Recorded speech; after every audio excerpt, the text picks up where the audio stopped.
This is the Hammer Down Racing Report. And now your hosts, Scott Hammer and Ron Miller. Welcome, race fans! Live from the Ron Miller Race Cars Hammer Down Racing Report studio, it is the Hammer Down Racing Report presented by Oakshade Raceway. Live on Facebook, YouTube, and Twitter. This is show number 229. Yeah. For May 5th. Happy Cinco de Mayo, by the way. Yes, sir. And we missed May the 4th. We did. Yeah. May the 4th. Were you a Star Wars guy yesterday? Not a lot. No, not really, but I did wish a couple of people happy May the 4th. Tonight on the show, we're going to speak with Toledo and Flat Rock Speedway GM Scott Schultz. Gerry Keysor will actually be joining us a little bit later. We hope. No, he will. I talked to him. Okay. Yeah, we're good. With the Limaland preview, I did some investigative reporting between shows. Yeah, on Baer Field, too. Ooh. So, yeah, we'll get an update on Baer Field Raceway Park, whatever it's called, Motorsports Park, racetrack over there in Fort Wayne, Indiana, that you recall was pavement, then it was not pavement. And then the people the owners decided not to renew the lease going into the 2020 season unexpectedly. And yeah, and then it was kind of the last I heard about it. So I was curious. I was like, I wonder whatever happened to it. So you did some investigation. I did. Here's a little teaser that nobody else can see, but I'll let you see that. Ooh. Yeah. So we'll show that a little bit later. Ooh. Somebody asked me this week what was up with the big go-kart complex over near Lorain. Oh, I haven't talked to him recently. And we discussed that early in the winter or late fall. So it'd be interesting to see how that's going. Yeah. Well, I'll put that as my task for the next show. To-do list. Yeah. All right. Thing. All right, see, I wrote it down here.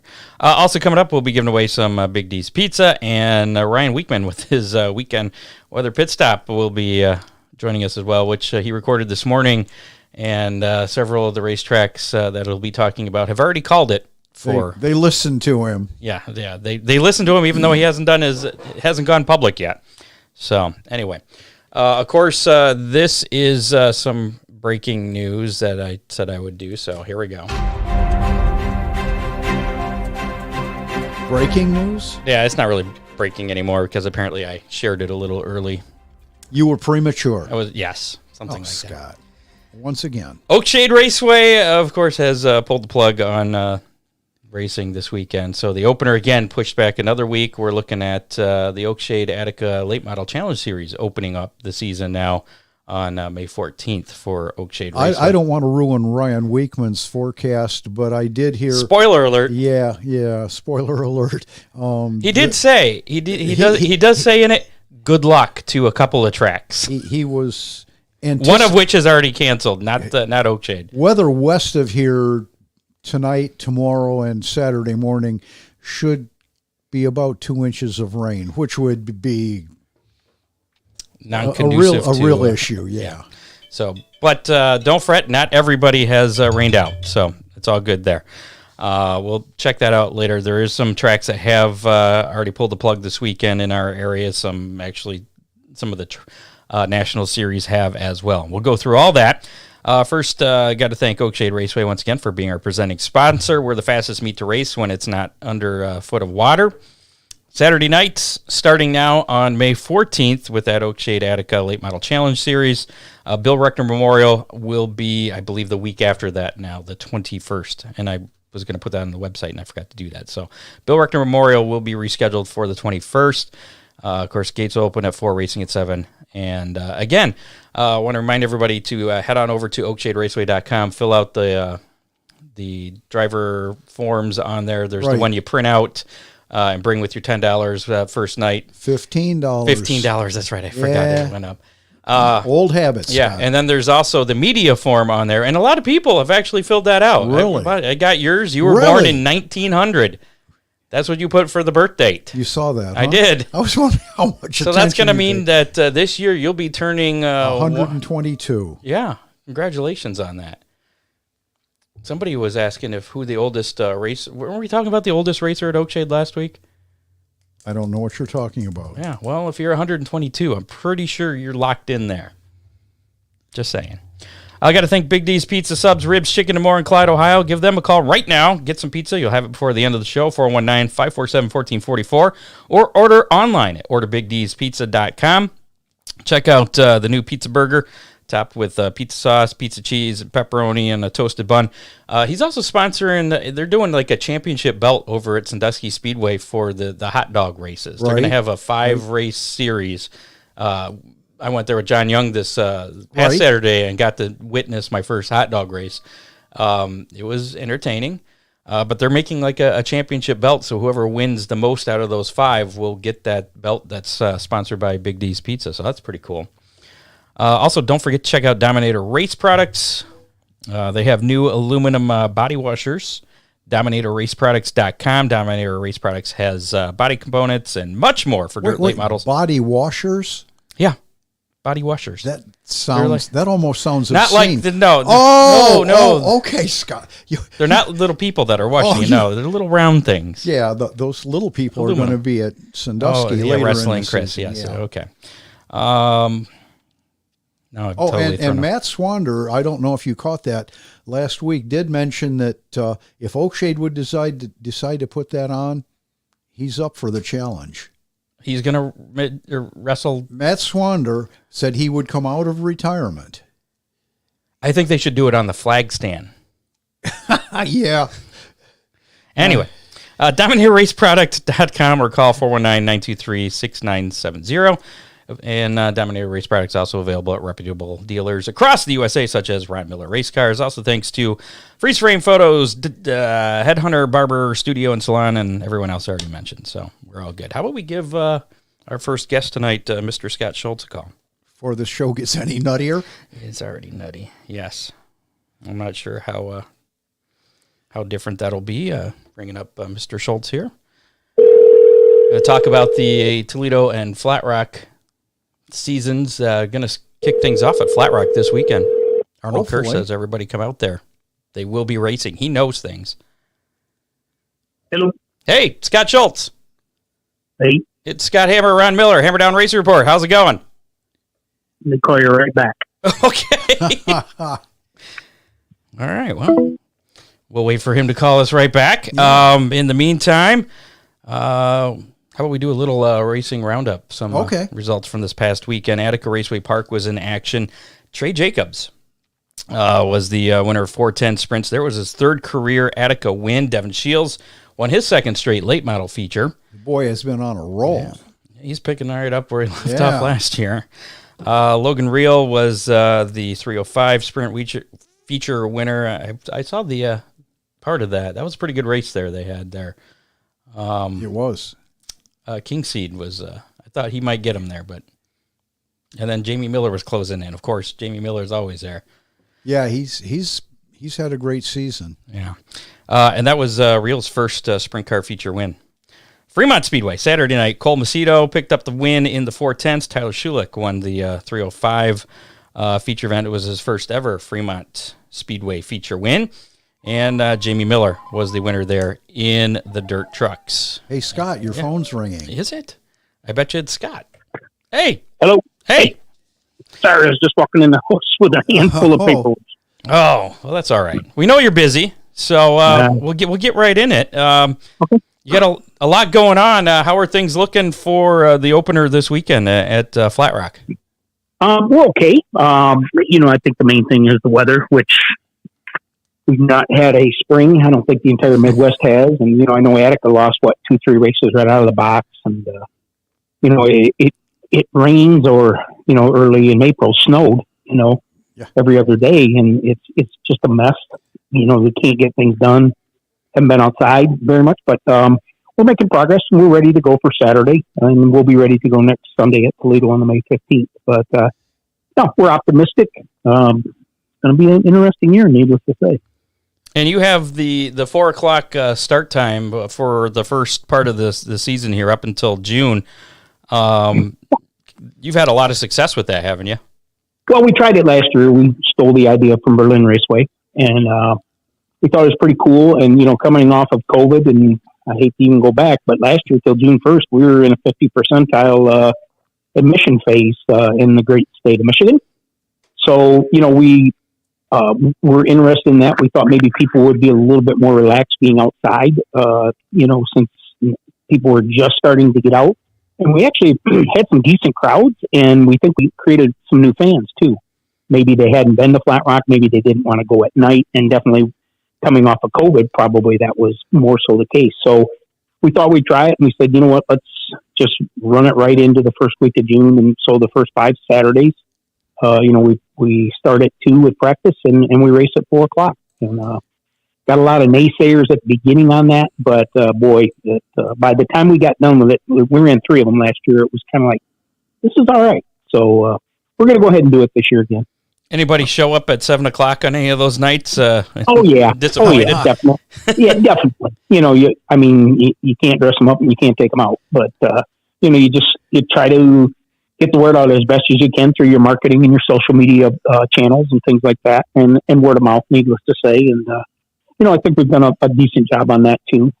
It's never good enough, but no. I expect that, considering the world we live in today, that's going to happen. You've had a couple of test sessions already, Scott. How have those gone? Pretty fair. We had one 2 Saturdays ago, and we had 36 cars, and we had 38 in 21 for the first one. So we're pretty optimistic. Then the following Saturday, we had another one. We had about 25 cars, but we had 14 cars that had not been there. Oh, that's not bad at all. No. And then last night, we had 19 cars show up, which was a little surprising, and 10 of those hadn't been to the track. So, we feel real good about that. It's encouraging. I mean, I won't speak for everybody, but, we're expecting a 15 to 20% reduction on total car count for the year. And we've been talking about that, and it's pretty understood. How are you doing on tires? Well, we are okay now because we're in a management program. Last year when we started, no one saw anything coming like this, and then boom, it hit. So I think the middle of June, we went into a 2-tire deal, for our, E800 tire, which is for our support classes, the figure 8 street stocks, late model sportsman, enduros, and factory stocks. And then the late models are on the big 10-inch slick at Flat Rock. So what we did there is said you can only buy 4 at a time because we had people that would buy more.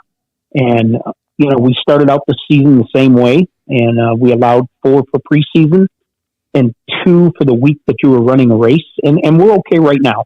The goal is to get to the next tire order. And, that's what we have to do. But we're comfortable right now.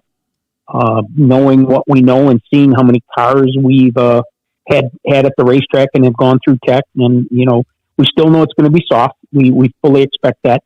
I think I had a couple guys tell me last night that you're really saving me money, because we're only buying 2 tires. I was going to mention that. Are the teams going to learn that maybe they don't have to have 4 brand new tires every week?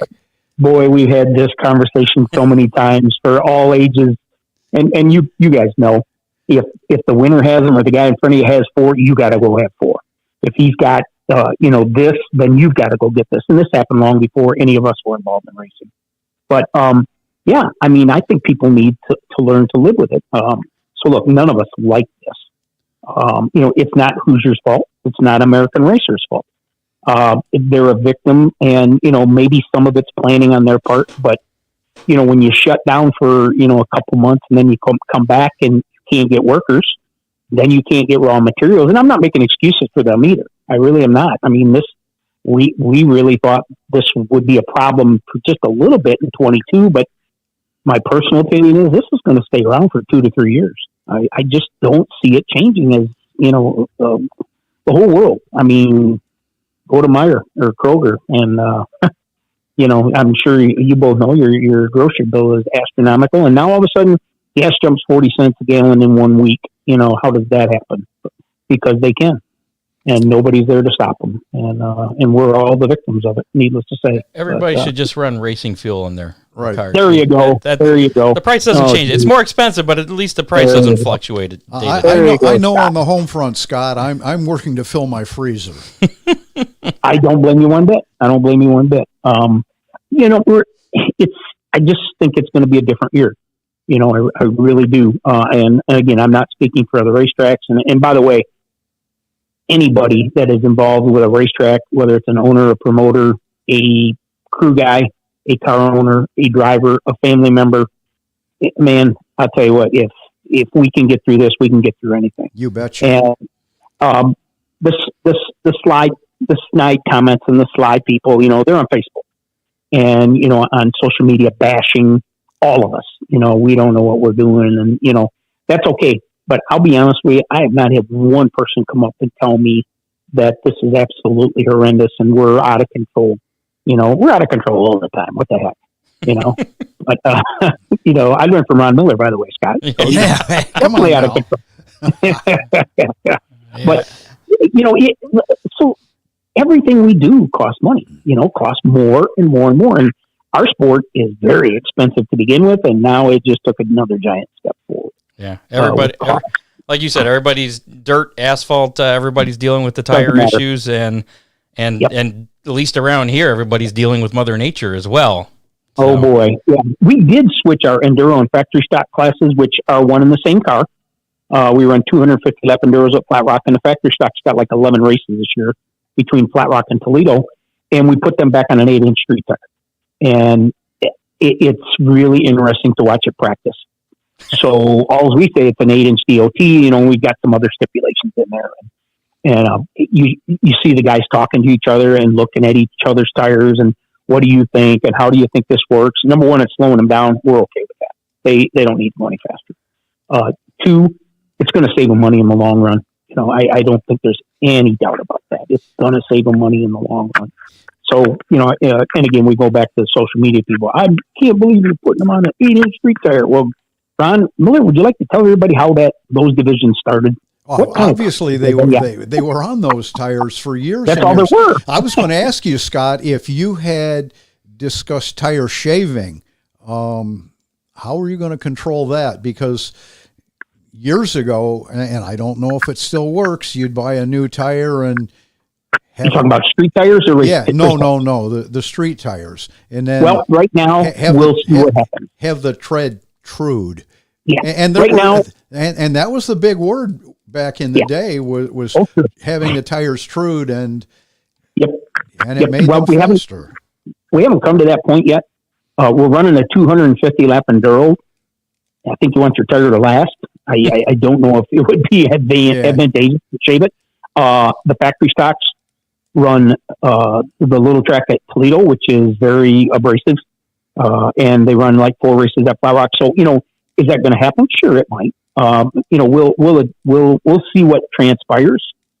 So far, you know, everybody is really having to look and see what their car is doing. Period, because we made the switch from, you know, the 8-inch treaded racing tire to the 8-inch DOT stamp tire. So, you know, we'll see how everything goes. The other thing is, Ron, I don't think anybody's got any time to do anything like that these days. But somebody will find a way. I don't know if anybody's got any of those tire truing machines left around. But I could not speak to that at all. I really don't know. But so you know, we're encouraged, and we have to stay upbeat, you know, and keep our nose to the grindstone and see what happens. So you got Ken Schrader coming back for the school bus race again next weekend at Toledo. And I also saw he's also going to be running Saturday at Flat Rock as well. What's he going to be doing there? At Flat Rock, he's going to run Rob Moore Senior Street Stock. Rob's a former track champion at Flat Rock, many wins in the Street Stock division. And then he's going to jump in Pete Bailey and Dennis Strickland's Outlaw Super Late Model. This is what Schrader likes to do now. He's, you know, retired, but he runs his dirt modified a whole bunch. Mm-hmm. But he's been very, very loyal. He and Ian Dreger have a very good relationship, and we knew he was coming into town Sunday for the bus race. He just thinks that's cool. He wants to roll it over. He wants to roll the bus over? Right, yep. Okay. But he's going to be in town, and he told Dreger, say, hey, I'm going to be in town Saturday. Are you running at Flat Rock? Well, yeah, we are. He said, well, give me a ride. So regular went to work a little bit here, and we talked to a couple people, and so he's going to do double duty at Flat Rock, which will be pretty cool. He's run Flat Rock before in an ARCA car. It was pretty interesting to watch him run that years ago. Probably the late 90s, I'm going to say, is when the last ARCA race was. So we'll have him Saturday at Flat Rock on May 14th, and then Sunday afternoon the 15th at Toledo. I talked to Landon Schuster yesterday, and he's really pumped about getting the opportunity to race against Schrader. So, I think everybody, I believe it. Yeah, everybody would want to. I'm sure, Ron, if you've run against Tony Stewart, I'm sure that was really cool. I have. Or any of those guys. Yeah. I can't speak to it because I'm not a race car driver, but I would say it's probably an honor to go wheel to wheel with those guys and see what it is. And you can always say, I raced with Ken Schrader. Yeah. And so we hope he still has a fan base, which he's pretty incredible when it really comes to it. If you think how long he's been out of the full-time NASCAR ride, he still has a very good fan base because he is friendly. He is accessible, and he makes sure that everybody has a good time. There is no doubt about it. If you've ever heard one of his interviews, you'll just die laughing. Yep. He's always got something going on. He's always got something to say, and it's pretty funny to listen to him. He's just a great guy. He really is, and he's an accomplished racer. Him and Kenny Wallace kind of have that same vibe. Oh, I'd like to have the two of them in the same room. So, and I'll call this a privilege. I had the privilege of being at a short track promoters workshop, the RPM in Daytona years ago, and Kenny Wallace was the speaker. Oh my God. It went on for 45 minutes, and it was just nonstop laughter, just absolutely laughter. He told the first time they went to Daytona, and he and Rusty and his brother Mike, they had a big old car his dad had, and he was so small he rode up in the back, so by the back window. That's where he stayed, and it just went on and on. But yeah, he is a great storyteller. He really is, and again, just. He's affable. He's approachable, and he makes sure again that everybody has a good time. If Kenny Wallace and Ken Schrader don't have good times, nobody's going to have. That's good times. it. Yeah, we spoke to him January of last year, and that was a fun conversation. What a wonderful show that was. Oh, it is, and then you look at today's guys, and look, we understand there's a lot of pressure. I can only imagine what goes on right now, but though. They're throwbacks, and everybody needs one of them kind of guys. They really do. They definitely do. Every racetrack needs one like that. It's pretty funny, and we're very fortunate that Schrader wants to come and be around us and take part in what we're doing. Now back to Toledo and Flat Rock. Any facility upgrades, changes, anything racers can expect this year? Yeah, we've got some. We've got some projects at Toledo. We're going to paint the steel structure underneath the grandstand. I know everybody goes, "So what?" Well, if you look at it, you go, "Oh boy, that's going to look nice." We need to do it from an appearance standpoint. We have a major electrical upgrade we have to make, and they can't get the parts till 2023. So I'm serious. So we're having to wait to do that. We can function.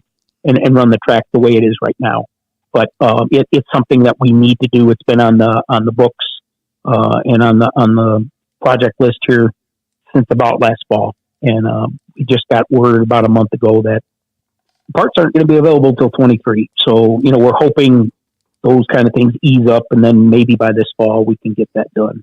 Those are our two major projects at Toledo. We're looking at a couple different small things going on. We have some interest from a drifting group to do a couple of amateur drifting things and things like that. At Flat Rock, we're going to put, and I know this is silly, but we're putting handrails in all the aisles in our main grandstand, which is a very modern grandstand, all galvanized and enclosed deck. So we're going to put handrails in all of the aisles. There aren't right now, and we already had somebody come up and thank us about that. So. That's for the safety feature. That's for the folks Ron's age and older, right? There you go. now. Yes, it is. Yeah, well, I'm right there too, so watch it. So we're building another handicap accessible ramp at Flat Rock. They sit in front of the main grandstand at Flat Rock. We have 2 now. We're going to add one. And thirdly, we hope by the end of this season, we're building a party deck just on the turn 1 end of the grandstands. But that's down the pike. And then futuristic projects, we were fortunate to get a bunch of asphalt millings last year at both tracks. So at Toledo, the whole west side of the parking lot has been coated with asphalt millings. At Flat Rock, we were able to coat about 80% of the pit area, and then the weather set in last fall. So our goal is to go ahead and do that and do some grading and things like that in our pit area. And we just keep adding to that. Long term, we're looking at a lighting project. It's probably several years down the road, but we're scheduled to have a presentation here soon. And just things like that, just major upgrades. We're very fortunate. Gregor was forward-thinking. We put that grandstand in 1993, if you can believe that. So, and this is our 70th year at Flat Rock Speedway. That's the big thing for us right now. July 9th is our 70th anniversary official celebration. Really looking forward to it. We've named, and Ron Miller knows this guy. We haven't announced it yet, but Jack Wyman, who used to be the registration guy Right. at Flat Rock and Toledo all over. Well, a couple weeks ago, Jack came up to me and he brought a picture of a car. Jack had a car at the very first race at Flat Rock Speedway. Really? He was a fellow. Yes, he did, in 1953. He told me that he ran at the Monroe County Fairgrounds 3 or 4 times, which had a track then. And he said when Flat Rock opened up, and of course Jack lives right there in Carlton, he and his other partner that had a car, they started running at Flat Rock. And he was at the actual first race. And then in 1962, he went to work for Ron's grandfather, John Markham, and he was the pit registrar. My God, I don't know how many years, probably 25, 30 years. Sure. But Jack, we've named Jack as our Grand Marshal for the 70th anniversary. So, we're looking forward to that. Jack has been around forever. Anybody that went through the back gate at Flat Rock or Toledo knows Jack Wyman. And Jack is, I believe he's 89 or 90, and Jack still comes out to the races every Saturday night. Drives himself out there, sits around. He may not be quite that old, so please don't quote me on that. But You've aged him. He's in his late 80s. I do know that. And but he's going to be our Grand Marshal, and we'll formally announce that here probably sometime next week. I want to get a couple of camera shots of him, and I think you just did. Couldn't be a more fitting thing. Yes, we did. And right you've got a lot right of here listeners on the Hammer tonight. Down Racing Report. I hope so. It's breaking news. Yeah. Oh, there you go. Hey, thanks a lot. I appreciate that. But it's very deserved. Jack is a great guy. Everybody knows Jack Wyman, and he was always there, and he still is till today. He really is. So we're looking forward to it. We're going to have double the fireworks show, and we got all kinds of neat little things planned. We're just kind of putting them all in a basket right now, and we'll roll them out a little bit here and there as we get going. Right now, we're just trying to get opened up. With this weather, it's just I don't know. It's just crazy. Mother Nature just doesn't want to quit. Well, let's talk about some of these events coming up. At least at Toledo Speedway, you got something. I think that I don't remember this before, but you got the Jeep Fest kickoff event. Yep. What's that all about? So we did that last year. The Jeep Fest, which is downtown Toledo, and everybody I think knows what that is. Mm-hmm. It's a nationally owned event. The ad agency that carries that contract came to us, and they do 3 or 4 pre-events to boost interest in the quote-unquote official Jeep Fest, which is in downtown. So they had one at Toledo, and it was on a Friday night, and they probably had 250, 300 Jeeps, and they had a car crushing contest, and they had all kinds of stuff going on. And then at the end of the night, we let them go ahead and make laps around the racetrack. And we just had a ball with it. Very impressed with the operation itself. So we got with them, and they immediately said, yes, let's do this again. So that's on Friday night, July 29th, which really, I think, maybe you guys know, I think it's the week before the official Jeep Fest, if I'm not mistaken. So they do all kinds of things. It was really a pretty cool deal to see all the Jeeps. And boy, that's a bigger group than you think. It's of course, huge. we're in the heartland, but it is huge. But you are correct. You don't let them open it up when they get to take a few laps, do you? Well, they're not supposed to, but they had a lead Jeep, but I'll be honest with you, they had a very good control of the whole situation. So nobody wadded up their Jeeps like that one Corvette a few years back. No. No, but they did get one stuck on one of the car crush piles, and they had to bring in a wrecker to get him off the pile. But that was kind of funny. But, we're doing that. You got the Raleigh Beal Classics a little bit earlier this year than it regularly falls. So the Toledo schedule has been 8 to 9 events for the last 3 years. It's just a matter of fact with the size of the track. It's very difficult, and Ron will attest to this, to build a car to run on the big half-mile paved track on a weekly, let alone every other week basis. We can't do it. It just won't be there, and it's very difficult to operate. And there's not many half-mile paved asphalt tracks that can do that on a consistent basis, especially with the speed they take. So we've been at that 8-9 event for the last 3 years. Got some great changes this year. First, we're bringing in the Midwest Modifieds. Haven't had them there since 2012. This is a group which is based out of Michigan, but they're the modified group that you see all over the place. They're coming in on May 22nd. July 8th, for the very first time in the state of Ohio, we have the ATV Big Air Tour. And we've been after these guys for about 3 years.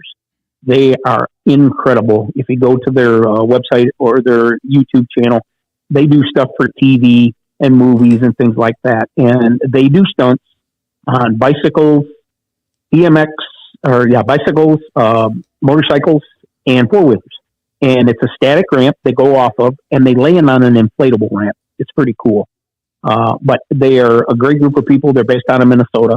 And like I said, we've been after them for 3 years. So we got them scheduled in. That's on July 8th. Should be a great family thing, needless to say.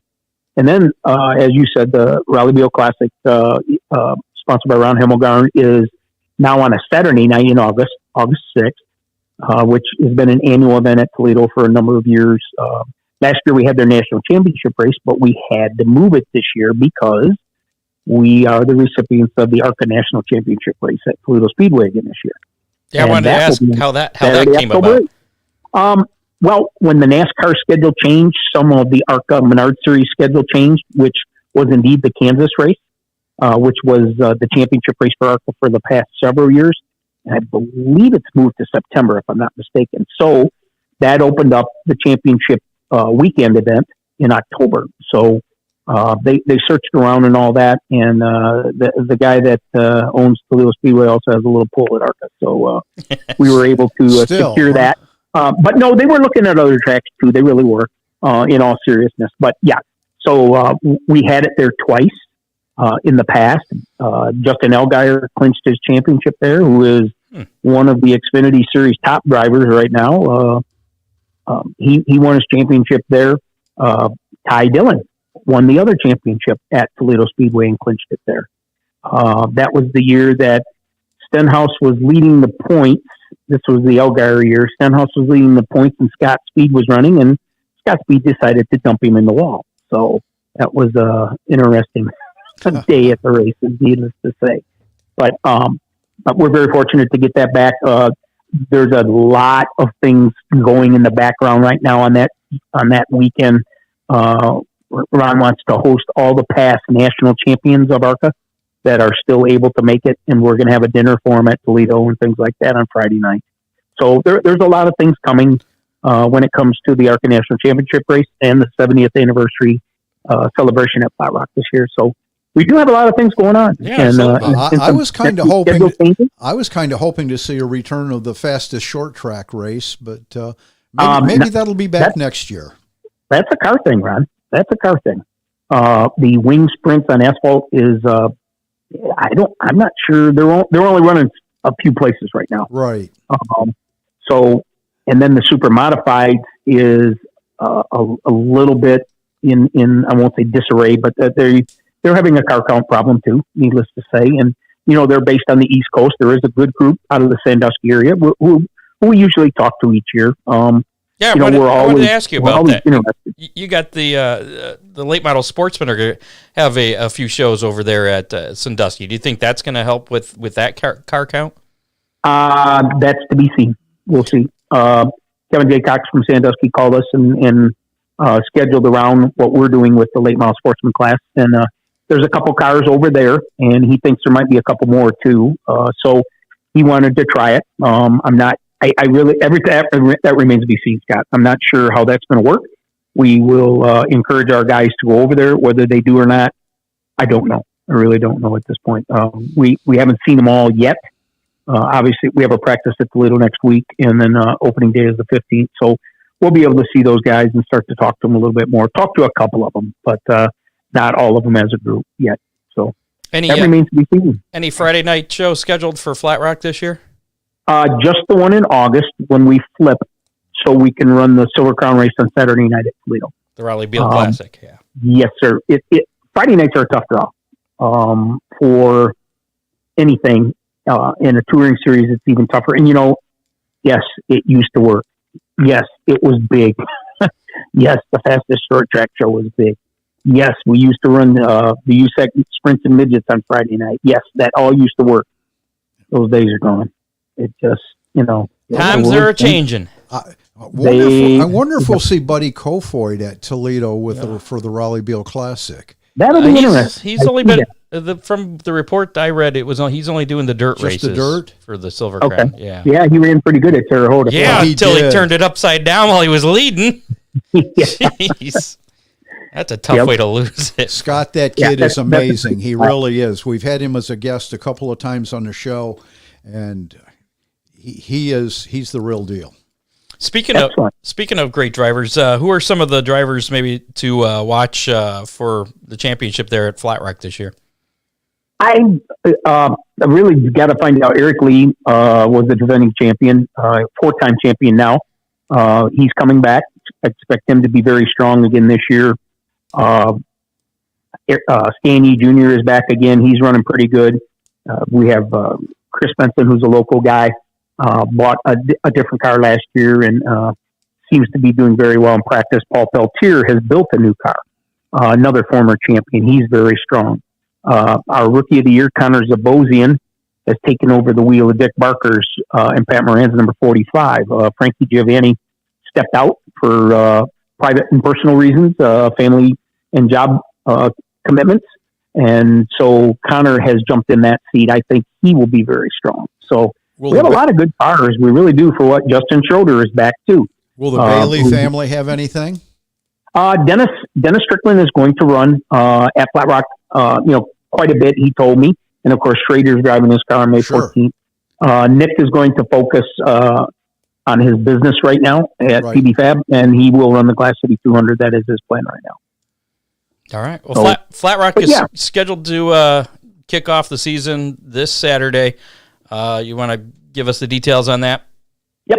Gates open at 2:00, and practice and qualifying follow right at 2, and then showtime is 4 p.m. for the first 5 Saturdays in May. All right. What classes you have running? Outlaw Super Late Models, Figure 8s, and Street Stocks. That's what we'll see for the first couple weeks. Then we bring in the Enduro class on May 21st. And then May 28th is our first big Outlaw Super Late Model race, Drivetrain Specialist Joy Fair Memorial 100. And I expect to see a few travelers in for that to join our weekly guys.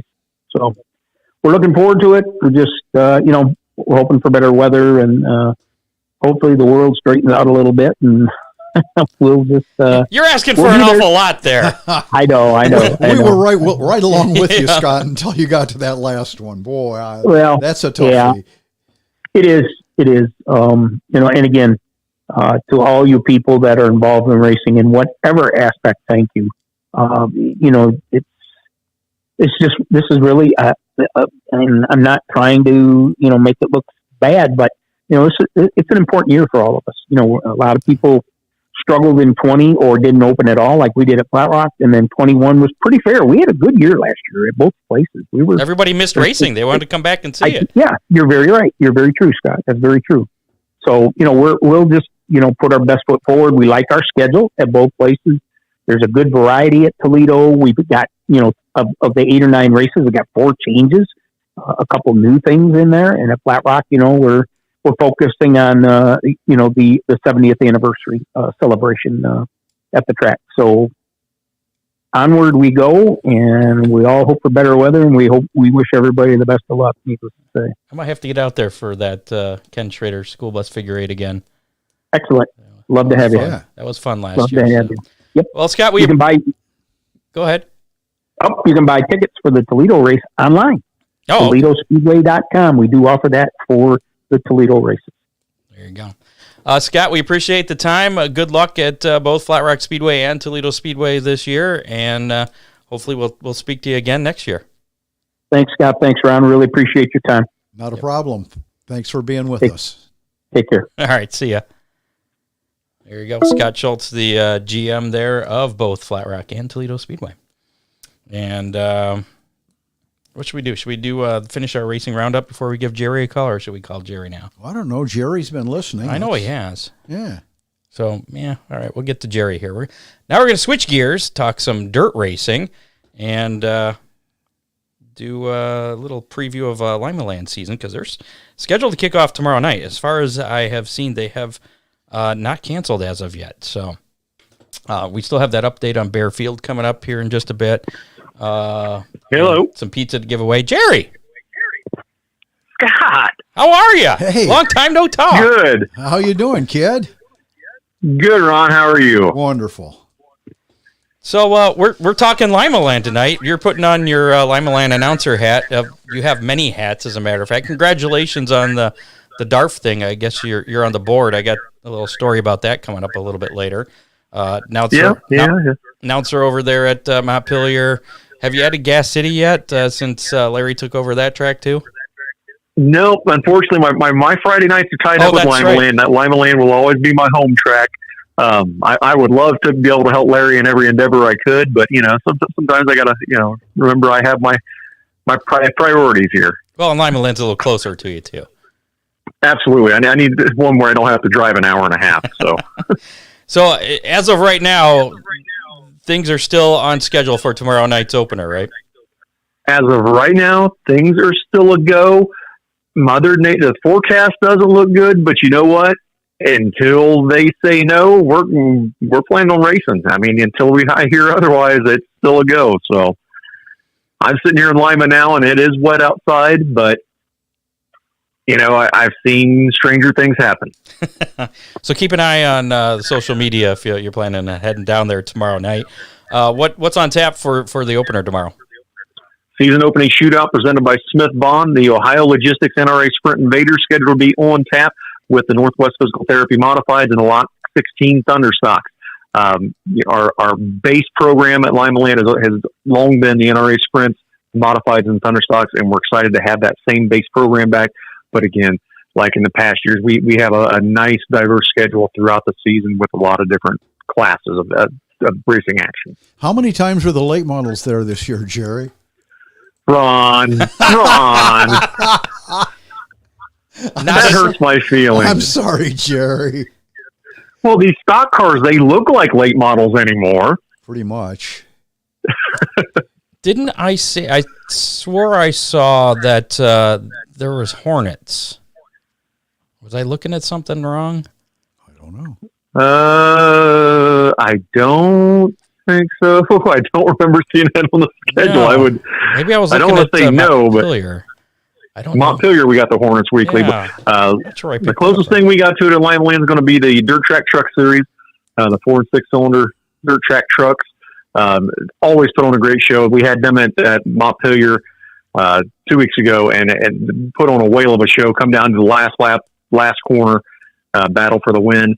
So, and I look for the same thing at Limaland. It's one of the tracks that lends itself to great racing, especially in the small engines of those trucks.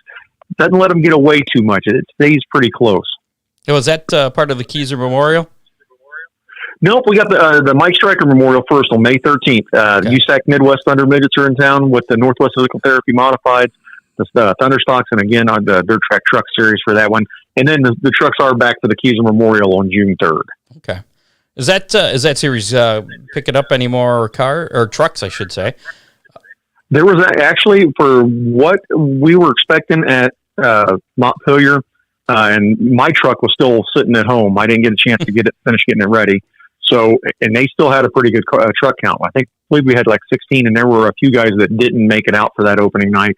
I look for that class to grow this year as long as there's enough, dare I say that T-word, tires left laying around for guys to put on these trucks. Well, it sounds they have a pretty solid schedule, at least with a lot of shows there at Montpelier and then surrounding tracks. Yeah, the Oakshade has a show for us. Limaland's got two. I'm very, very excited for Andy King and the direction he's taking the Dirt Track Truck Series. As long as guys realize that this is still a very good entry-level class, even though there's a little bit of traveling involved, you can still run good because not everybody hits every show, so you can still have a good point season without being the guy that hits every one of the shows. And it's affordable besides the tires and gas, unfortunately. Well, I'm guessing that it's a little bit more... You may learn a little bit more from driving one of the dirt trucks with the rear-wheel drive when you move up to, absolutely rear-wheel drive stock car or, whatever. Absolutely. You may not have the horsepower that you do in some of the stock cars, modifieds, but the rear ends are so light on those trucks, and it's a big learning curve. I've seen guys come from, the front-wheel drive Hornets and get into a truck, and they're like, wow, and then guys come down from, a stock car class and get in the trucks, and it takes them a little bit of time to get used to it too. Tony Anderson's a great example. Tony was battling for the win 2 weeks ago at Montpelier, and the success he's had in modifieds and stock cars all over the place, and especially at Montpelier. His first time in a truck, he wasn't that guy. It took him a few laps, and now he's enjoying being in the truck. I don't know if there's anything he can't drive, though. So have you been out to Limaland yet this year? I have not. I was actually going to head out earlier this week and did not. I had some things going on at work, so I did. Facilities still, top notch. That's something they take pride in, and I know that they've been out there getting things squared away, ready to go for the season. So I mean, it's the biggest problem is just it's been so wet. There's the river that's out there. I heard that there was water halfway up the drive. Yesterday, 2 days ago, when we had all those storms. So it depends on how much of this rain actually hits us, overnight tonight and in the morning. I think is what's going to make the difference. Gotcha. So you have the All-Stars coming. That's probably one of the bigger shows, part of the Ohio Sprint Speed Week on Friday, the 17th of June. Any other big shows? Well, with the Keysor Memorial, of course. Well, of course. I mean, yeah, that's a given, though. The non-wing sprint cars coming in, twice during the season, once at the Keysor Memorial and then our season championship night on July 29th. Non-wing sprint cars put on a great show at Limaland. And it's a non-sanctioned event. You never know who's going to show up. We've had guys, Shane Cottle, Dallas Hewitt, to our local guys, Mike Miller, Steve Little, names like that. But it still turns out to be a great car count, and you never know who's going to show up and try to take the win. So that's been really cool. But you get the modifieds, the Thunderstocks, and the trucks that night too. So it's a 4-class night for the Keysor Memorial, and that makes it so much fun. My family's out there. I get to break out my old truck and have a little fun. My brother races it that night, and then if there's anything left, I'll be able to bring it to Oakshade on Saturday. Awesome. And I know that. I remember when you were at Oakshade last year and you said how much fuel you'll put in there, and I was just mind-boggled at how little it was. And talk about saving money. I promise you, I have the smallest fuel cell of anybody out there, I promise. How big is it? I'm thinking about changing it. It's a 3-gallon fuel cell. Yeah. Oh, jeez. 3 gallons. How can you finish a feature? By the skin of my teeth. Okay. Actually, no, believe it or not. You must get good gas mileage. Hey, it's a 4-cylinder. What can I say? it does okay. If I fill up before the heat race, at the beginning of the night, fuel up after the heat race, I make it the rest of the night. It's not a big deal. But I mean, there's been nights where I'll be honest with there's been a few yellow flags. I get a little nervous. So I think some upgrades are definitely going to happen. If not in the middle of the season here, possibly next season for the truck, and I can go with a little bit bigger cell for next year, I think. Gotcha. Well, Limaland typically runs a shorter schedule than most of the tracks around here as far as finishing earlier in the season. What do you think of the shorter season?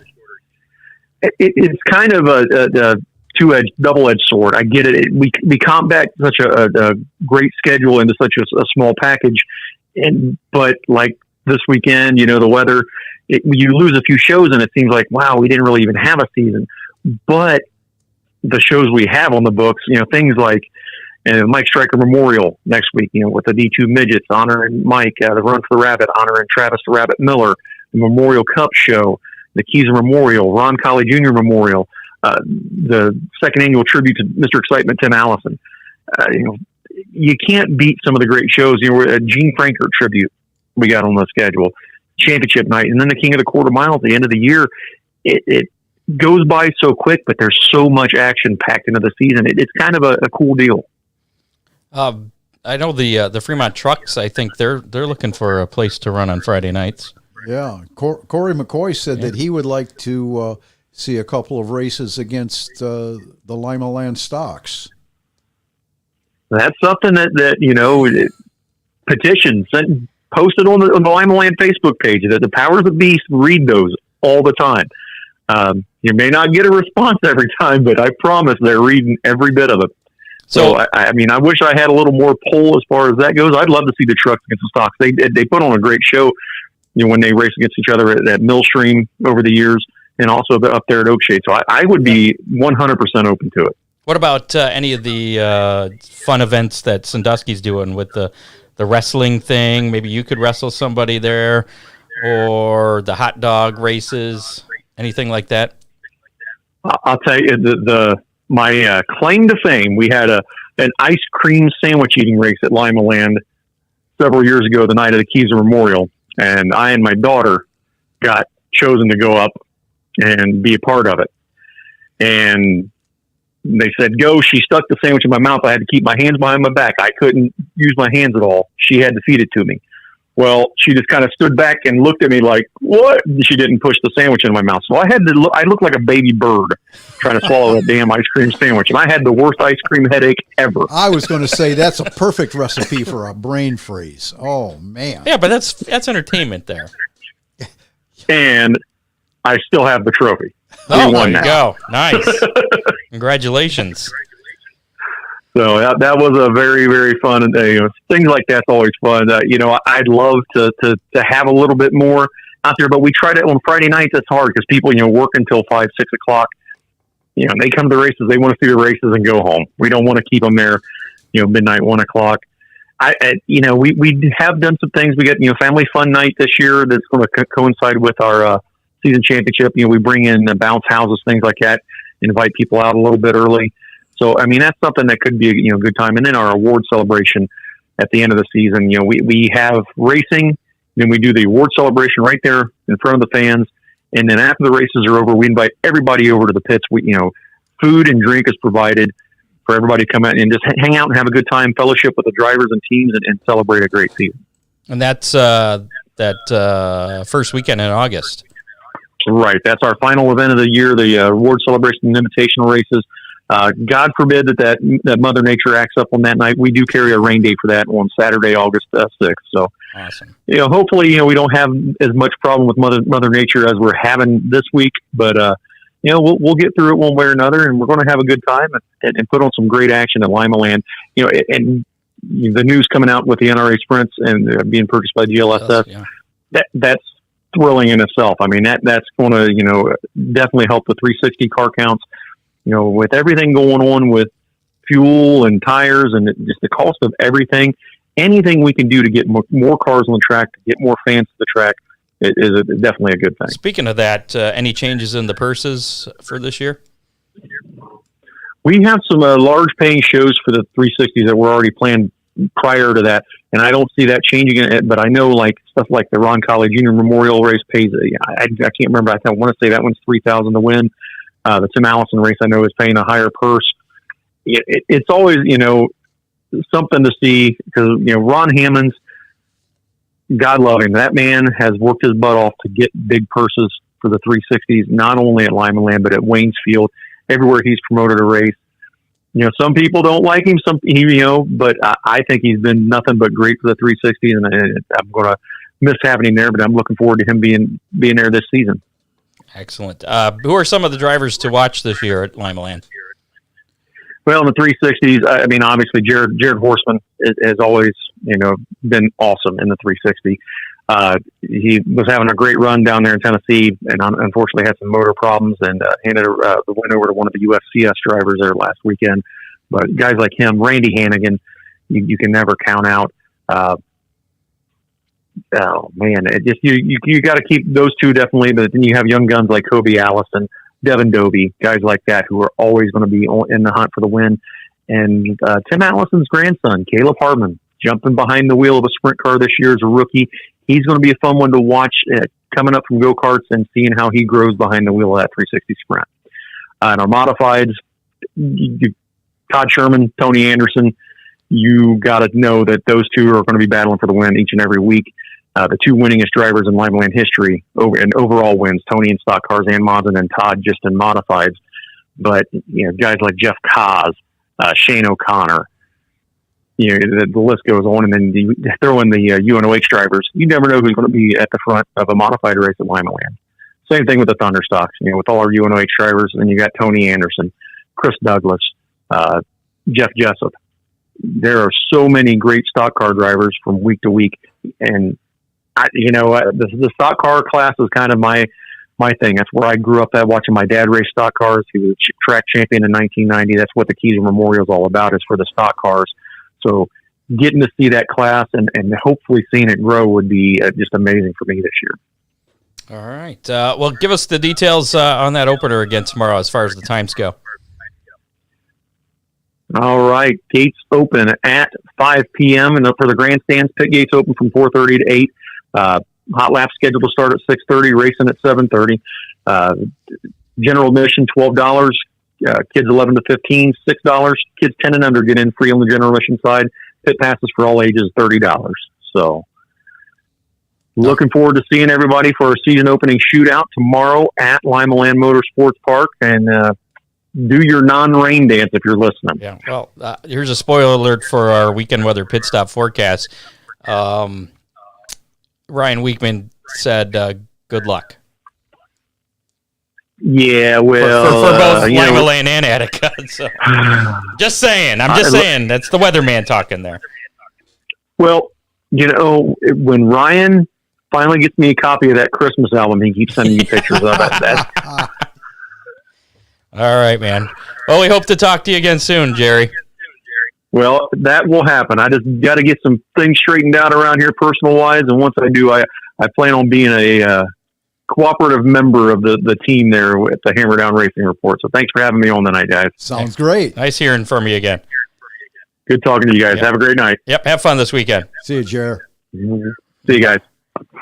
There you go. Gerry Keysor, announcer there at Limaland and Montpelier, both in action. You mentioned he said good luck to Attica. They ran out of good luck. Yeah, that's already one of the canceled. So spoiler alert there.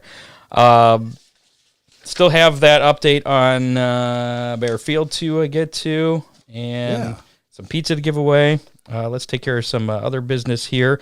Sandusky Speedway results from this past weekend. Before we got to everything here, I stopped at after Fremont. So Sandusky Speedway, happened to go out there, saw the hot dog race. That was fun. That was an interesting experience. Yeah. I think I can take some of that knowledge, and we might be trying something like that over at Oakshade. We're going to steal that from Sandusky. Hot dogs or pizza? Pizza would be great. It would be even better if Big D's had pizza out at Oakshade. Big D could sponsor that event. Well, they could. I don't know. I almost feel bad for Dean. He's sponsoring so many things. He's not going to have any money left. Yeah, we're going to put him in the poorhouse. A couple of pizzas. He can handle that. Well, he's got to bring it out there. That's going to be the expensive part. I hear they've got those really neat little pouches. They put the pizza in and stays warm for hours. So yeah, but there's gas to drive it. It's the transportation, I think, is the problem. Oh, yeah. But anyway, I forgot gas prices. Clayton Oliver was the winner for the Renegades feature. Don Boren put on a show in the Pure Stocks, and Clay Lusk won the Beginner Stock feature. it was his first race. And his interview was awesome after the race. A young kid. I think he was 14. And unfortunately, he was the only beginner stock there that night. They're expecting more this weekend. Right. And one of the things he said, I don't remember what the question was, but he's like, man, I wish I had somebody to race against. Oh. So, but one of the best answers was he asked about the sponsors. And I don't know if he didn't hear him because they do the interview, Mark's up in the tower, and he just has a microphone down on the track. He asked him about the sponsors, and he's like, what? Huh? It was the funniest thing. Huh? What? That was good. Montpelier Motor Speedway was rained out last weekend. The World of Outlaws Case Construction late models were in action, as well as the sprint cars at Bristol Motor Speedway. The Bristol Motor Speedway Bristol Bash on dirt, both Friday and Saturday night. Jonathan Davenport picked up the win Friday. Kyle Larson was supposed to start on the outside of the front row there, and he was doing double duty and apparently missed the call to get out there. And there were some other things, like I guess his starter wasn't where he needed a push to start, and they told him to be somewhere, and then there was miscommunications or something. And anyway, he ended up being allowed to start, but at the tail, and he charged through the field up to second, and I think on the white flag lap, he backed it in the wall, just trying to catch Davenport there. And I do have his comments after the race. Really? Were, yeah, I think you'll like this. This is what Kyle Larson had to say directly after that feature event. My goodness, that was a show right there. I know you probably weren't happy with the beginning of the race, having get sent to the tail of the field, but that looked like a lot of fun for you. Yeah, it would have been a lot easier if I didn't have to come from the tail. I'm the only guy doing double duty here, so there's a lot of shit I got to get done to get my stuff ready. And it's no wonder that you got teams like Mark Richards and them pulling off the tour. So I'm glad the Outlaws made a good decision there, and I can put on a show for you fans. Thank you, crowd, for coming out. Hopefully we can put on another show that's 57. Yeah, I've heard some negative comments about the World of Outlaws this year from several teams. It was almost a Kyle-esque kind of post-race Kyle Busch-esque? Yeah, almost. That's the one. I wish that the NASCAR post-race interviews could be more free to speak openly like that. Yeah. That would be a lot more entertaining. Tell us how you really feel. Saturday night, Ricky Wise was the winner for that. And then in the sprint cars at Bristol, Friday night, Logan Schuchart picked up the win. Spencer Baston, former guest on the show, was the winner on Saturday night. The Tezos All-Star Circuit of Champions were in action at Lernerville Speedway on Friday night. Hunter Schurenberg picked up the win then. Sharon Speedway on Saturday was won by Cap Henry. We know him. Yeah, we've talked to him a couple times. And then Waynesfield on Sunday was rained out. That has been postponed to the 15th, a week from Sunday.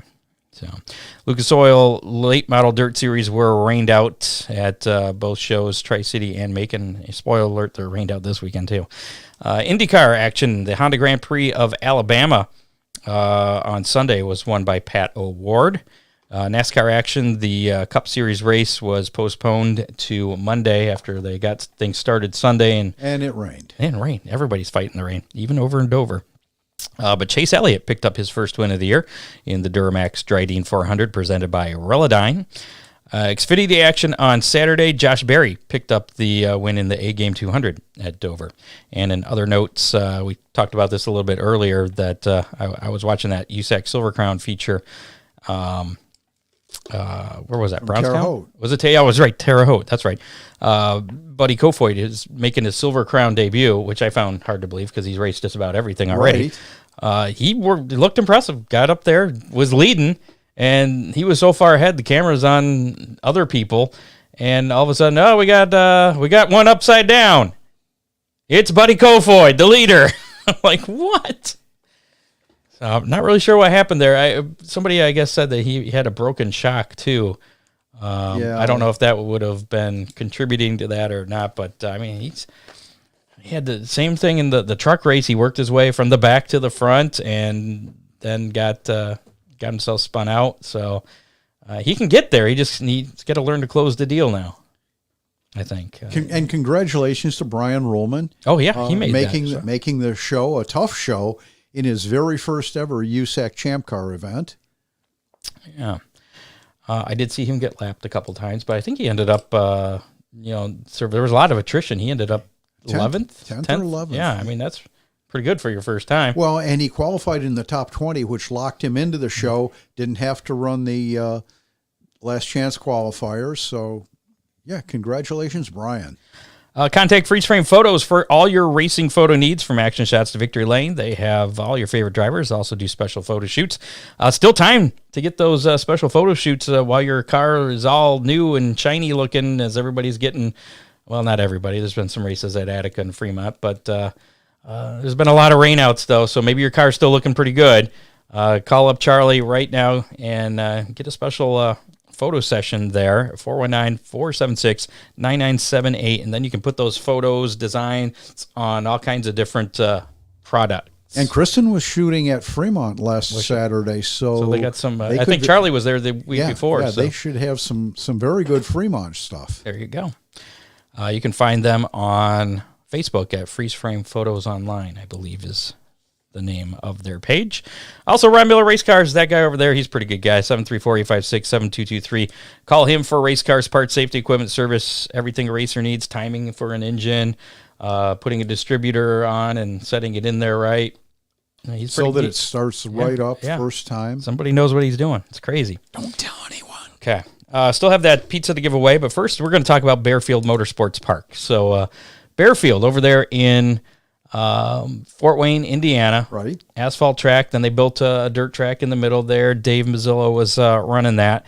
And in 2019, he was blindsided by the owners of the property, who were based out of Colorado, I believe. The owners were actually out of Colorado. He was leasing it. They did not renew his lease for the 2020 season. They wanted to sell the property, which is located next to the Fort Wayne International Airport. While working on plans for the 2020 season, Mazzillo was informed he had to vacate the property by midnight of December 31st, 2019. The asking price of the property was $785,000. I don't know if that's a lot or not for a racetrack. I suppose in the grand scheme of things. Eventually, the track did sell, but it wasn't until October 19th of 21, so not that long ago, really. Right. Last fall. And it sold for $650,000. So well below the asking Some price negotiation was involved, yeah. Okay. The buyer went under the name of Baer Field LLC, and it had an address based in Wayne, Michigan, and I kind of did some tracking down. Really? Yeah, Google's an amazing tool there. And the address that they had on file is shared with a company called Precision Vehicle Holding, which is using the grounds to store vehicles. And if you want to see this, I actually have a satellite shot of what the facility looks like fairly recently here. Let's bring that up. And yeah, we can zoom that in there, and we see what looks like a bunch of ants. Those are vehicles parked all over. You got them in the pits. You got them out here in the parking lot. It looks like a bunch of trucks, and they're here on the track. Looks like they're racing 3 wide.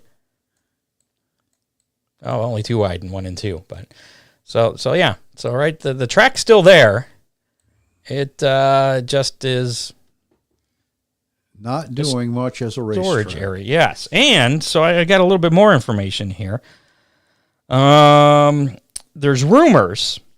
They're just rumors. I don't know the validity of this. Not confirmed. Not confirmed. That there is a group that would like to resurrect the track and have been reportedly in talks with the current owner. Really? Yeah. They'd have to move an awful lot of cars. They would, but I've also heard that there's a mice problem that may have eaten some wires on those cars, and the cars may be junk now. Ooh. So I don't know. So there's that. The estimates that do not include the purchase of the purchase price of the property are about $1.5 million just to that you'd have to put into the facility just to get it back in shape to host racing. So even if you could get the property for $500,000, you're talking at least a $2 million just chump investment. change. Yeah, $2 million investment for that. Let's do it, Scott. Yeah, I got $2 million lying around, no problem. So that's your update on Baer Field. That's where it stands. I don't know if anybody's interested in that. I was interested in it. Yeah. So next week, what's my what is my investigation for next week? The Lorraine Lorraine go-kart track and dirt track eventually. That's the one. Yeah, I can't read my own writing. Look like Laura. Some other news here. So I get a call midweek. Hey, Ron, what was I? It'll be Thursday at 6 o'clock. What was I supposed to look up? 10-time World of Outlaw Sprint Car Series champion Donnie Schatz announced that he will compete in the return of the Eldora Million at Eldora Speedway coming up on June 8th and 9th. Let's hope the weather's a lot better by then. And Kyle Larson won't. Yeah. Franklin County Speedway, a paved oval in Callaway, Virginia, has implemented an interesting tire rule that I thought this was kind of interesting. I almost brought it up with Scott, but Scott likes to talk, and we were running a little short on time there. So, it's a run what you brung tire rule. Okay. The late model class previously could run 2 new tires and 2 scuffs, but now allows any used tire from any brand. It must be 10 inches and no softer than a Hoosier racing tire F45, and treating tires will be allowed. You just can't run a new tire. Well, and I think that's something that by midsummer may have to be visited, Scott, with depending on how things go, yeah. Yeah, maybe you're going to need to stretch another week or maybe 2 weeks out of a tire, and some things that are currently not legal. There's a lot of things people are trying just to make things work. So got to be there. Sticks, yeah. Yes, Lorraine is. They're building a go-kart track and a 3/8 dirt oval. It will be on that facility. There's 2 paved ovals and a dirt oval. There's a road course for the go-karts and a paved oval for the go-karts, and they're going to do a dirt. Right. Look up, we did a show with, I can't remember the fellow's name off the top of my head now, but we did a whole show with him. Dave Kemmer, help us with this. Yeah. The Dayton Auto Racing Fan Club, otherwise known as DARF, held its annual election for officers, and you'll never guess who was elected president. Guy does nothing. He does absolutely nothing. Who's that? Larry Bowes. Really? Yeah. How in the world? Larry Bowes, what are you thinking? Yeah, because he doesn't have anything else to do. Gas City, Montpelier, Rumble, Winchester. Yeah, so he's elected president of DARF. Other notable things here, of course, mentioned earlier, board member Gerry Keysor is now on the board there. Superstar Racing Experience announced that Kenny Schrader, who will be at Flat Rock and Toledo next weekend, he's going to join the competition at I-55 Raceway on July 16th for the SRX series there. Ooh. Yeah, Schrader fills the open seat designated for the track to select a superstar to represent the track and the community. So a NASCAR veteran, Schrader joins already announced full-time drivers. And I don't know if we've mentioned all the full-time drivers yet. I didn't realize Paul Tracy was back. I thought that he had earned a bad reputation from last year that nobody wanted him back. So I'm glad he's back, though. He makes things interesting. Ryan Hunter-Ray, Bobby Labonte, Ryan Newman, Marco Andretti, Michael Waltrip, Greg Biffle, and Tony Stewart. Those are the full-time SRX drivers. I wonder how Stewart got involved with that. I don't know. It helps if you own things, Maybe I guess. He knows somebody. Maybe. Trackhouse Racing wanted to honor both Dale Earnhardt Jr. and Sr. this weekend at Darlington with throwback paint schemes on both of their cars. Of course, Teresa Earnhardt, Dale Sr.'s widow, used to own the numbers, which is why Dale Jr. had to switch from the number 8 that he had run at DEI to an 88 when he moved over to Hendricks. Right. Because she wouldn't give that up. She no longer owns those numbers, but owns the trademarks to the designs of how they looked. So the number 1, driven by, what's his face? I can't think of his name now. You're right. Ooh, he just won, too, at Talladega last weekend. Wait.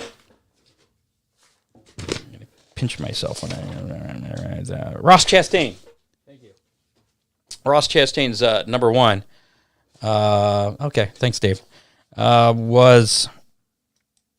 He had to put a slash in the number because the one design looked like the one owned by Teresa Earnhardt, which she holds the reins on. And she's not a real popular person, it doesn't sound like. So yeah, they had to do that, and they thought that was kind of silly. Chris McCrone is the guy over there in Lorain putting on that proposed motorsports complex with the go-kart tracks. And you can go back in our archives and January 27th of this year, listen to all of what he has planned for that track. Yeah, I'll have to do a follow-up there. The 2023 Hall of Fame class was determined yesterday for NASCAR. Matt Kenseth and Kirk Shelmerdine won the vote from the modern era candidates. Herschel McGriff won the vote of the Pioneer ballot, and Mike Helton was picked for the Landmark Award. And now, speaking of Hall of Fame, I did have a long talk with Pam Hendricks of Oakshade this afternoon. So did I. About the cancellation issue and about this Hall of Fame thing that you brought up. I guess she's got a lot on her plate right now, but definitely is something she's interested in looking into. If you're not a follower of the Oakshade Remembers page on Facebook, we put a post up this week suggesting that maybe Oakshade should have a Hall of Fame. Fremont has a Hall of Fame. Right. And Sandusky does. And you're part of that, aren't you? Yes, I am. Yeah. You just want to be part of more Hall of Fames. No, I don't. Uh-huh. I already disqualified myself from the Oakshade one. Okay. At least temporarily. But it got an awful lot of traction, a lot of replies, and it will happen. The folks at Oakshade have had some internal issues. Our good friend Chrissy Hendricks has, and if you would, folks, if you're so inclined, just say a prayer for Chrissy. She's had some health issues, some breathing issues, and then she fell and broke some ribs. I didn't hear that part. You didn't pay attention. I guess not. Yeah, she was back in the hospital for a couple of days with some broken ribs. Anyway, it's been rough. It's been rough for them, and the show will go on. Yeah, so they. But if you're so inclined, just say a prayer for the entire Hendricks family. But look for it'll be appreciated. But look for a Hall of Fame for Oakshade coming sometime in the future. Yeah, I believe the process has begun. I believe something will happen. And hot dog races or pizza races. Yeah, that'll be coming too. Angola Motor Speedway released their 2022 race schedule with their opening night coming up on May 28th. I always forget about Angola over there, just like right up there in the corner. They're pretty close, really. Yeah, right up there in the corner of Michigan, Ohio, Indiana. But would you be surprised if I told you I had raced there? Would you be surprised if I told you I used to go there and watch the races?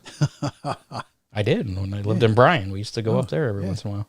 But I think it was Steuben County Speedway at the time. Yeah, it was a run what you brung race. That doesn't surprise me at all. You like those things. Yeah, I do. A lot. Ryan Newman will be running the 74th annual Lucas Oil Little 500 at Anderson Speedway on Saturday, May 28th. That's grueling. 500, is it 500 laps on that little track? 500 laps on a little quarter-mile track. Little track, yeah. Well, we'll see.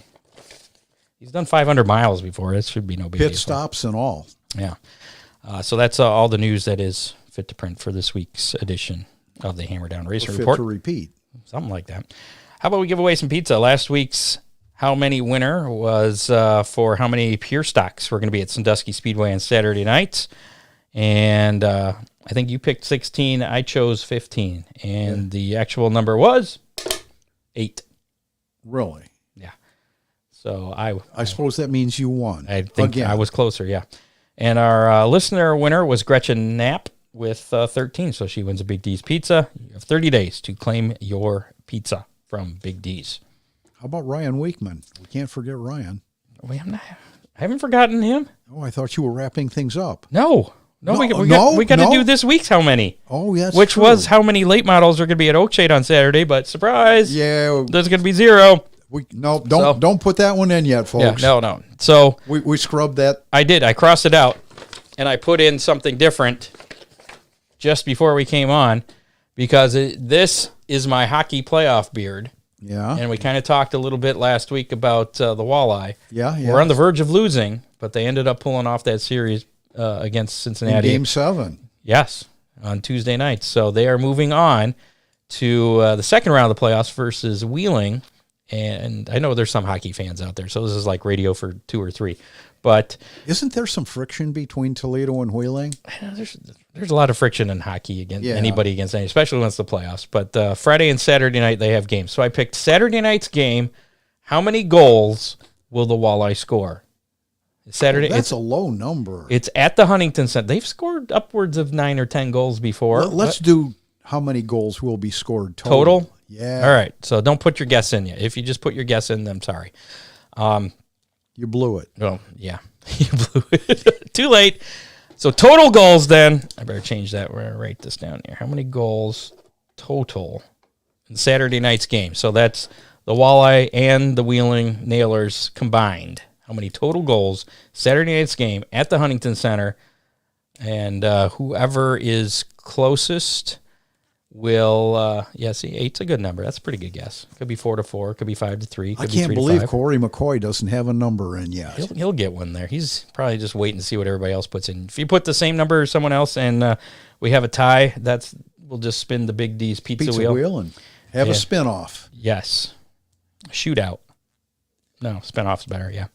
And you'll win a Big D's pizza. So put your guess in the comments of our Facebook Live or the YouTube Live. We'll take those too. And you'll be entered to win a pizza. We'll determine the winner next week on the show. This weekend's Big D's Pizza Racing menu. Wait. What? What's your pick? Oh, that's right. We got to make our pick. See, now you got me ahead of myself here. I'm going to go with, they've been kind of low recently. I'm going to go with 5. Ooh. It's going to be 3-2. I was originally thinking 7, but since you went 6, 5, I'm going 6. All right. It might be safe. All right. It might be a good one. Okay. I'm not going to risk a tie. No, that would be terrible. Yeah, you're right, because then it'll be right in the middle there. Your Big D's Pizza Racing menu this weekend. A lot of racing on tap, and a lot have already been canceled, so listen close here. It's like I feel like I'm doing school delays or something. Limaland Motorsports Park, as of right now, still a go for tomorrow night. The season opening shootout with the NRA Sprints, the UMP Modified Stock Cars. Gates open at 5 p.m., racing at 7:30, and general admission $12. Attica Raceway Park has already pulled the plug. They are canceled tomorrow. Right. And Eldora Speedway is also canceled. Why didn't I cross that out for some reason? I still have that on there. Yeah, Eldora pulled the plug yesterday, I think it was, with the World of Outlaws and the USAC National Sprint Series, the Let's Race 2 event. So both Friday and Saturday for Eldora canceled. And I don't think they're making those good. They don't have any dates to make that And up. as we talked, Oakshade has pulled the plug. Yeah, that's Saturday night. Saturday night tracks. Flat Rock, as of right now, still a go. Season opener there. Late models figure 8 street stocks. Gates open at 2, racing at 4 o'clock. Oakshade, as we mentioned, the Bill Reckner Memorial, originally scheduled for this weekend, has been canceled.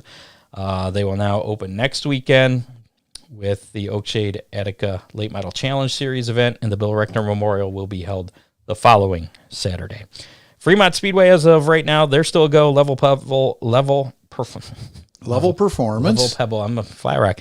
Level Performance Gressman Power Sports Night, featuring the 410 Sprints, 305s, USAC D2 Midgets. Gates open at 4, racing at 7. General admission is $15 there. Sandusky Speedway, Dick Ensign Memorial, featuring modifieds, pure stocks, renegades, beginner stocks. Gates open at 4, racing at 7. General admission $12 there. Montpelier Motor Speedway. It's the Gas City Montpelier Neighborly Challenge #1, featuring UMP Modified Super Stocks, Street Stocks, Hornets. Gates open at 12, racing at 3:22 as of right now. I know that time fluctuates based on weather and things, so right. That's the last I saw for that. General admission $12 there at Montpelier, and again, the Eldora deal canceled. So there is still some races. Could happening. be. And some not so much. Other series action this weekend, the Case Construction Late Model Series in action tonight through Saturday at Mississippi Thunder Speedway in Wisconsin. The World of Outlaw, we already mentioned them. Eldora this weekend canceled. But they are scheduled to be at Lincoln Speedway in Pennsylvania on Wednesday. Next Wednesday. That'll be a go. That, as of right now, yeah. Yeah, it's supposed to be like 80s. And that's nice going to be next week. Yeah. Next week turns nice. The All-Star Circuit of Champions are off this weekend. They are scheduled to return on Friday the 13th. Wow, we got Friday the 13th this month. That's awesome. I-96, Wayne County Speedway, then on Saturday the 14th in Waynesfield. That rescheduled event on Sunday the 15th. So this weekend, nothing for the All-Stars. Probably good for them since the rain. The Lucas Oil Dirt Late Model Series this afternoon, they can't pull the plug on both their races scheduled for this weekend. Ponderosa Speedway scheduled for Friday, and Florence Speedway for the 18th annual John Bradshaw Memorial, which was supposed to be on Saturday. The Florence event has been rescheduled, though, to June 30th. The NTT IndyCar Series back in action on the road course at Indianapolis Motor Speedway on Saturday, May 14th. That'll be at 3 o'clock on NBC. The Cup Series in action this weekend, Sunday, 8 o'clock at 3:30 on FS1. The NASCAR Xfinity Series in the Mahindra Roxor 200 at Darlington on Saturday, May 7th at 1:30 on FS1. And the NASCAR Truck Series back in action this weekend with Dead on Tools 200 at Darlington tomorrow night, 7:30 on FS1. And now let's check out that weekend weather pit stop with Ryan Weekman, find out what that weather's going to be doing for you. Here is your weekend weather pit stop forecast. I'm meteorologist Ryan Weekman. Friday race is going to be awfully tough to get in with the rain we're expecting starting Thursday evening and lasting pretty much nonstop through Friday. So Limaland and Attica, good luck. Saturday, things looking at least a little bit better. The racetracks need a good chance to dry out. The rain will end for many spots early in the day. We'll say especially up towards Flat Rock and Oakshade. Looking pretty good. Montpelier as well. Fremont and Sandusky, that rain may last a little bit longer through the morning, making it a little tougher for things to dry out. But temperatures with the wind off the lake going to be pretty cool for everybody. Even if races get in, expect temperatures only in the 50s. For WTOL 11, I'm meteorologist Ryan Weekman. There he goes. He's out of here for the weekend. Yeah. Not a fun for you. Next week, I think, is going to be better. Next week, it's going to be beautiful. Yeah. Thanks to associate producer Dave Kemmer and contributors Matt Swander, John Young, Doug Doc, Bob Stasiak. Next week on the show, we will be talking to John Nida. Yeah. About his illustrious career. I don't know. He'll have a lot to share with us. You think so? Yeah. So that's next Thursday night, 7 o'clock. Facebook Live, YouTube Live, Twitter. We're all there. Want to call us, leave us a message. Actually, we had a call from John. It was about trying to help out Oakshade with their internet issues. There's the number, 419-318-3081. Yeah, it wasn't going to be helpful. No, it was about basically extenders for the network range, but Sure. Unfortunately the problem is getting the signal there. It's not a problem of being able to connect to their network. It's their network getting that internet signal from cell tower. I keep hearing good things about Metalink. I don't know. It does sound pretty metal. Metalink. Metalink. Yeah. Oh, Scott. You had to end the show with that, didn't you? Make sure to like us on Facebook, follow us on Twitter at Hammer Report, follow us on YouTube, listen to us on your favorite podcasting platform, including Apple Podcasts, Spotify, and iHeartRadio. Check us out at HammerdownRacingReport.com. Our store's on there. You can buy official merchandise. All our shows are on there, so if you're looking for that show with Chris McCrone and that Limaland Motorsports Park, go right there. It's easy to find. And you can also join the Hammer Down Army. Make sure to rate and review us and share us with your friends. Thanks again to our sponsors, Oakshade Raceway, Big D's Pizza, Ron Miller Race Cars, Freeze Frame Photos, Dominator Race Products, and Headhunters Barber Studio and Salon. I'm headed there tomorrow to get my haircut, actually. Ooh. So, thanks to them. You're not quite ready, but It's been a while. yeah, I know. So I think I'm going to go use Ron Miller Race Car Services and piss off the neighbors for a little bit. Hey, works for me. All right. We'll see you next week. Until then, get out and support your local track. How much noise can we make just setting the timing, Scott? I can make a lot. I can. So, yeah. Bye-bye. See you next week, folks. You have been listening to the Hammer Down Racing Report, available on demand on iTunes, Google Podcasts, Spotify, or your favorite podcasting platform.